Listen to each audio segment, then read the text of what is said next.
Okay, तो फिर collision resolve करने की जो टेक्निक है वो तो है ओपन एड्रेसिंग है, जिसको कि बोलते हैं क्लोज्ड हैशिंग, और दूसरा है separate chaining. Open addressing closed hashing में आएगा linear probing, quadratic probing, double hashing, और फिर है उसमें lambda less than equal to 1 होगा, जो कि इसको कि हम बोलते हैं ओपन एड्रेसिंग, जिसको कि बोलते हैं क्लोज्ड हैशिंग।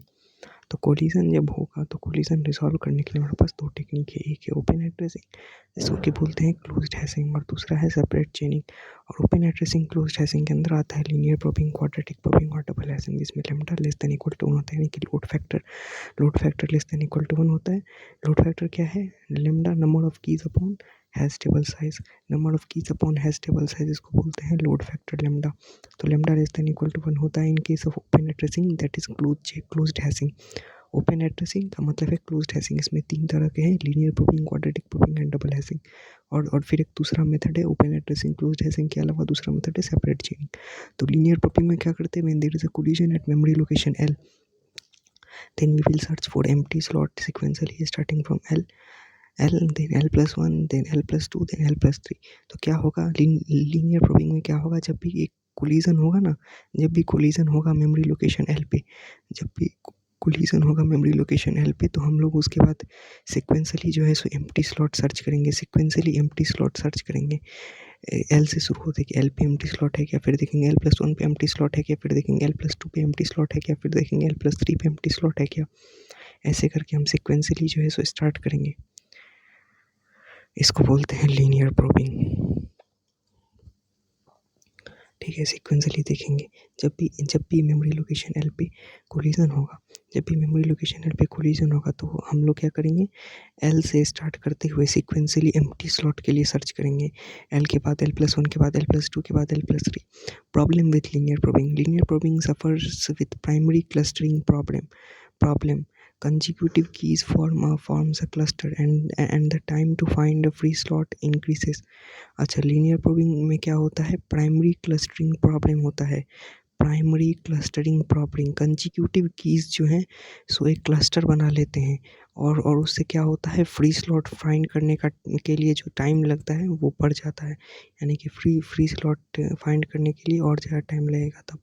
तो लीनियर प्रोबिंग में क्या होता है? प्राइमरी क्लस्टरिंग प्रॉब्लम होता है, यानी कि कंजिक्यूटिव कीज जो है सो एक क्लस्टर बना लेंगे, जिससे कि हम फ्री स्लॉट फाइंड करने में और ज़्यादा टाइम लगेगा। तो ये है problem associated with linear probing, primary clustering problem. Consecutive keys forms a cluster, consecutive keys एक क्लस्टर बना लेंगे, जिससे कि फ्री स्लॉट को फाइंड करने में टाइम ज़्यादा लगेगा। तो ये है लीनियर प्रोबिंग में problem. Linear probing suffers with primary clustering problem, consecutive keys forms a cluster and the time to find a free slot increases. Quadratic probing hash function hx is equal to x mod m। ठीक है, x mod m hash function इसी को बोलते हैं, hx equal to x mod m। It leads to a collision if collision and it is ith collision for key x। ठीक है, की x, then the collision resolution function is given as hxi is equal to hx plus i square mod m। समझ गए? ये हो गया quadratic probing, ये हो गया क्वाड्रेटिक प्रोबिंग। इसको बोलते हैं क्वाड्रेटिक प्रोबिंग। लीनियर प्रोबिंग तुमने देख लिया, अब इसको बोलते हैं क्वाड्रेटिक प्रोबिंग। ओके, क्या बोला? Hash function H X is equal to X mod m, ये तुम्हें पता है। एच एक्स जो होता है सो एक्स मॉडम होता है। हैश फंक्शन एच एक्स जो होता है वो एक्स मॉडम होता है। ये हैश फंक्शन की डेफिनेशन है कि X mod m. It leads to collision and it is ith collision for key X. अगर वो एक्स की एक्स के लिए ith कोलिजन है, ठीक है, और ये hashing function H X equal to X mod m, ये hashing function H X equal to X mod m, इस फंक्शन ने कोलिजन करवाया है। ठीक है, इस फंक्शन ने कोलिजन करवाया है और वो की एक्स के लिए ith कोलिजन है। तो अगर वो की एक्स के लिए ith कोलिजन है और H X equal to X mod m, इस फंक्शन ने कोलिजन करवाया है और वो की एक्स के लिए ith कोलिजन हुआ है, it leads to a collision and it is ith collision for key X, then the collision resolution function is given as. तो ऐसे केस में कोलिजन रिजोल्यूशन फंक्शन जो होगा, ऐसे केस में कोलिजन रिजोल्यूशन फंक्शन जो होगा वो दिया जाएगा H X comma I is equal to H X plus I square mod M, H X comma I. तो H X, small H X था हमारा hashing function, capital H X comma ये है कोलिजन रिजोल्यूशन फंक्शन, ये है collision resolution function. H X comma I is equal to H X plus I square then mod M, bracket में then mod M, H X plus I square bracket में then mod M, इसको बोलते हैं collision resolution function. ये किन किन दो बातों में हुआ, H X equal to X mod M था हमारा, उस हैशिंग फंक्शन ने क्या किया, हमारा कोलिजन करवाया है, और वो की एक्स के लिए ith कोलिजन था। तो ऐसे केस में जो हमारा कोलिजन रिजोल्यूशन फंक्शन बना है, कोलिजन रिजोल्यूशन फंक्शन बना है एच एक्स आई, वो हुआ है हमारा H X plus I square mod M, ठीक है।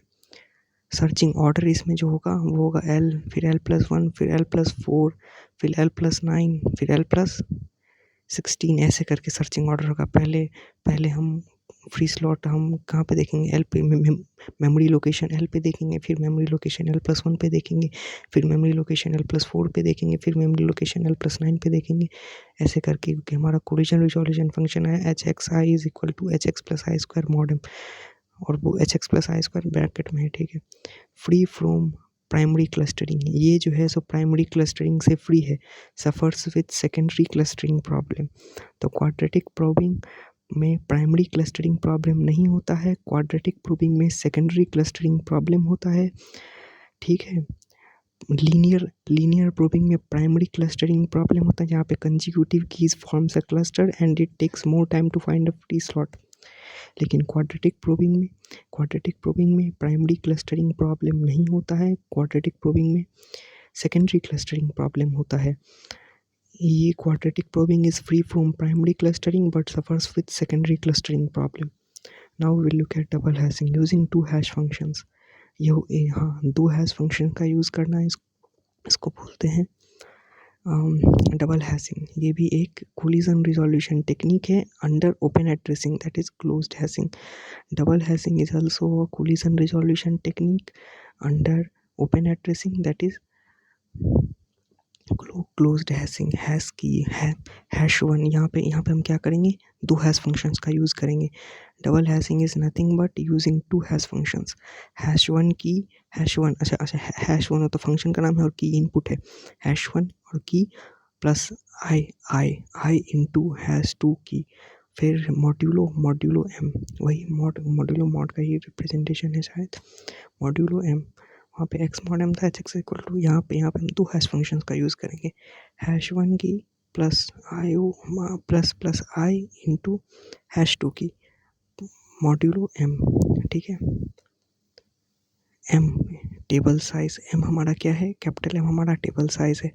Hash two key secondary hash function must not give output zero, secondary hash function must not give output zero. Hash two key, हाँ secondary जो hash function है वो zero output नहीं देना चाहिए, नहीं तो वो फिर डबल हैशिंग शायद नहीं होगा, इसीलिए। One of the best probing, double hashing is one of the best probing, uniform distribution होता है, free from primary and secondary clustering. Double hashing primary clustering से भी फ्री है, और फिर डबल हैशिंग सेकेंडरी क्लस्टरिंग से भी फ्री है। computation overhead because of two hash function computation overhead because of two hash function computation overhead है ये, क्योंकि यहाँ पे दो हैश फंक्शन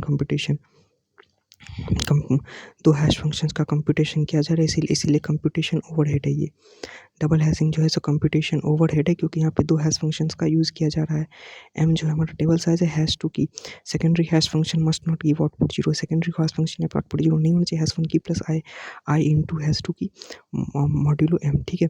अब हम देखेंगे chaining, that is separate chaining, ठीक है। ये भी क्या है, collision resolution technique. Chaining uses the concept of linked list chain, ठीक है। लिंक्ड लिस्ट का यूज़ करता है क्या, chaining, using the concept of linked list chain when more than one element are has to same location या slot, more than one element are has to same location, हाँ, तो memory location में ठीक more than one element has to fit then elements are inserted into a singly linked list chain. अच्छा, उसको बोलते हैं separate chaining, वही है चेनिंग।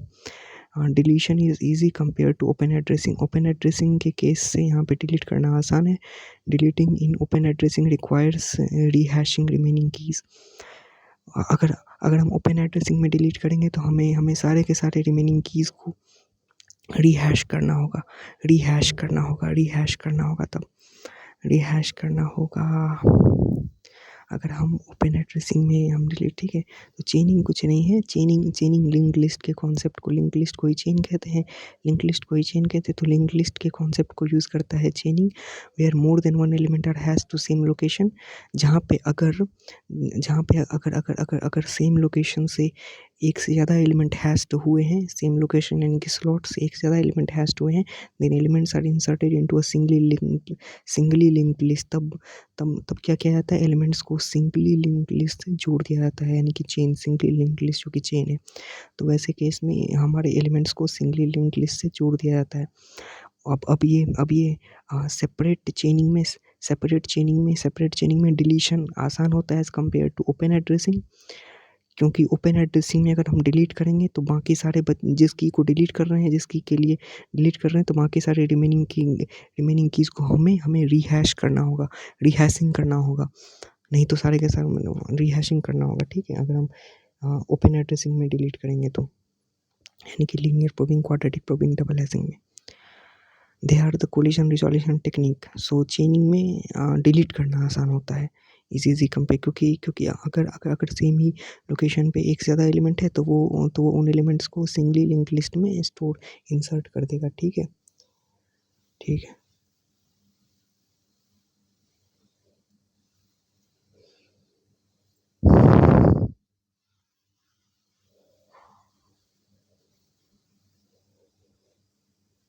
अब हम देख लेते हैं यहाँ का प्रोग्रामिंग एंड डेटा स्ट्रक्चर। तो इसमें 10 यूनिट हैं। Data types and operator, control flow statements, storage class and function, arrays and pointers, strings, type of data structures, array and link list, stack and Q, tree data structure, graph traversal और hashing, ये सब खत्म करेंगे। Data types and operators अगर हम देखें तो data types में दो तरह के डेटा टाइप्स हैं, primitive data type and non primitive data type. Primitive data type के अंदर आए तो integer type, short int, int long int. Short int क्या होता है, अनसाइंड शॉर्ट इंट। इंट क्या होता है, अनसाइंड इंट। लॉन्ग इंट क्या होता है, अनसाइंड लॉन्ग इंट। और लॉन्ग इंट क्या होता है, अनसाइंड लॉन्ग इंट। उसके बाद प्रिमिटिव, ठीक है, तो डेटा टाइप दो तरह का, प्रिमिटिव डेटा टाइप और नॉन प्रिमिटिव डेटा टाइप। और प्रिमिटिव डेटा टाइप में 4 तरह का data type, integer types, character types, floating types, other में वाइड और बुल है, ठीक है। तो कैरेक्टर टाइप्स में कार, अनसाइंड कार, ठीक है, कार और अनसाइंड कार अलग अलग चीज़ है। कैरेक्टर कैरेक्टर टाइप्स में कार और अनसाइंड कार अलग अलग चीज़ है। फ्लोटिंग टाइप्स में float double, long double, float double और फिर लॉन्ग डबल अलग है, लॉन्ग डबल अलग है, डबल अलग है और फ्लोट अलग है। तो ये हो गया फ्लोटिंग टाइप्स। और फिर अदर्स में वाइड हो गया और बुल हो गया। ये हो गया हमारे सारे के सारे प्रिमिटिव डेटा टाइप। हम देखेंगे नॉन प्रिमिटिव डेटा टाइप, जो कि डेराइव डेटा। अब नॉन प्रिमिटिव डेटा टाइप में दो तरह के डेटा टाइप हैं, derive data type and user defined data type. Derive data type में एरे, पॉइंटर और स्ट्रिंग है, एरे, पॉइंटर और स्ट्रिंग है। और यूजर डिफाइंड डेटा टाइप में स्ट्रक्चर, यूनियन, इनम और type diff, structure, union, enum and type type type DF, type definition, type DF, ठीक है, टाइप डीएफ। ये हो गया यूजर डिफाइंड डेटा टाइप, ठीक,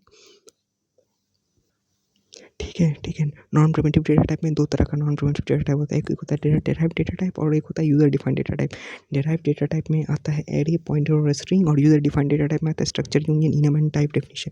सी standard usage not does not C standard does not specify how many bits or bytes to be allocated for every type, and different compiler may choose different range, ठीक है। C standard does not specify how many bits or bytes to be allocated for every type। C standard ये नहीं बताता है कि हाँ कितना bit और बाइट जो है सो हर एक डेटा टाइप को मिलेगा। डिफरेंट कंपाइलर डिफरेंट रेंज, जैसे कि इंट में हो सकता है 4 बिट या जितने भी बाइट हो, वो कंपाइलर टू कंपाइलर वेरी करेगा। Only restriction is that short and int types are at least 16 bits. Short and int types are at least 16 bits, okay. यानी कि 2 बाइट।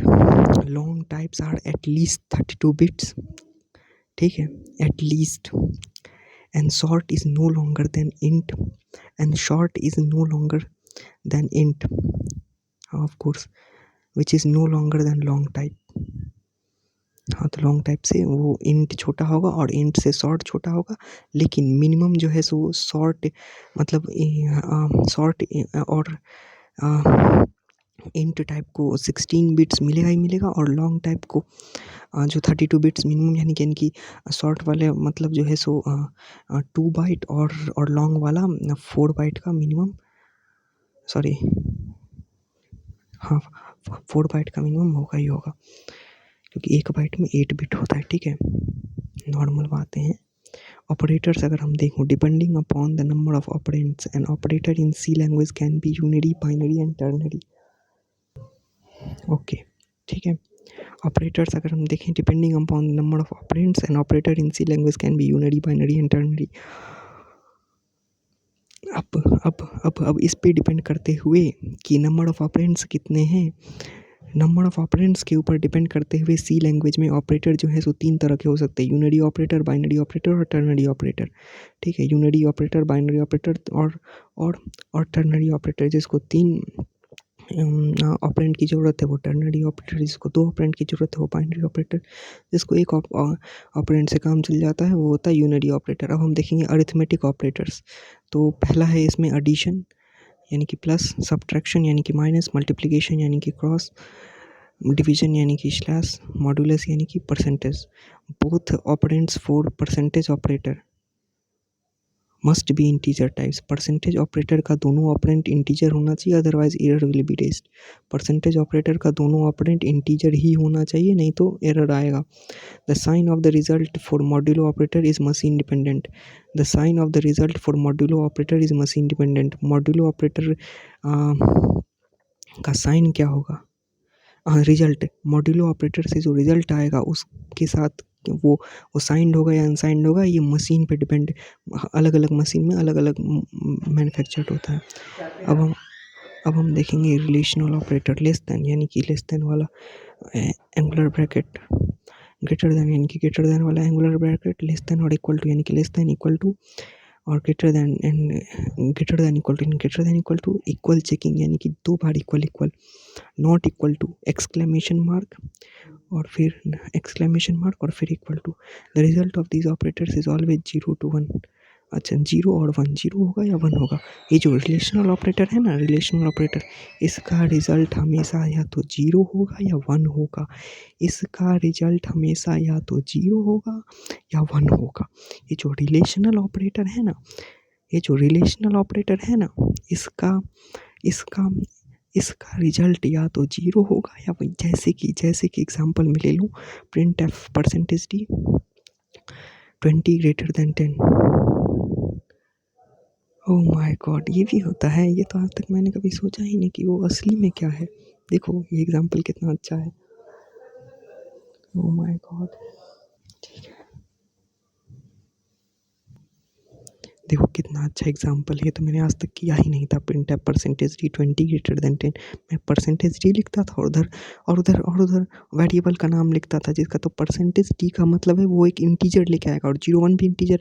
और परसेंटेज डी पहला, ये प्रिंट एफ ऐसे काम करता है, पहला परसेंटेज डी कॉमा के बाद जो पहला लिखा हुआ है ना, उसका जो असली में वैल्यू है वो लॉजिकल है, तो उस लॉजिक को, जैसे कि ए है तो ए इक्वल टू जो भी है, उसका जो असली में वैल्यू, जैसे 20 ग्रेटर देन 10, ये लॉजिकल ऑपरेटर था, इसका वैल्यू 0 होगा या 1 होगा, तो इसमें 1 आएगा, इसका जो वैल्यू है वो वहाँ पे प्रिंट करेगा। समझ में आ रहा है, वो ऐसे काम करता है। मतलब हम लोग ऐसे भी लिख सकते हैं, मतलब जो भी लॉजिकल है तो लॉजिक को वो सॉल्व कर लेगा लॉजिक, और तब वो वहाँ पे देगा, तो आउटपुट इसका 1 आ गया। Print F percentage D 20 equal to, जहाँ भी इक्वल टू चेक करना है 2 बार इक्वल लिखेंगे, ठीक है। एक बार इक्वल वो होता है असाइनमेंट ऑपरेटर, वो लॉजिकल ऑपरेटर नहीं है। 2 बार इक्वल टू ही है logical operator, equal checking, sorry, relational operator, logical क्या बोल रहे हो बे, रिलेशनल ऑपरेटर। लॉजिकल ऑपरेटर कुछ भी नहीं है, रिलेशनल ऑपरेटर है। Logical operator doesn't exist, it is relational operator, logical, it is not logical operator. आगे से मत बोलना। Relational operator, arithmetic operator and relational operator, and then there is assignment operator used to assign a value or value of an expression to a value to a variable। रुक जाओ यार, मजा आ गया। यही हो जाएगा 5 स्टार कुकर इस week पक्का।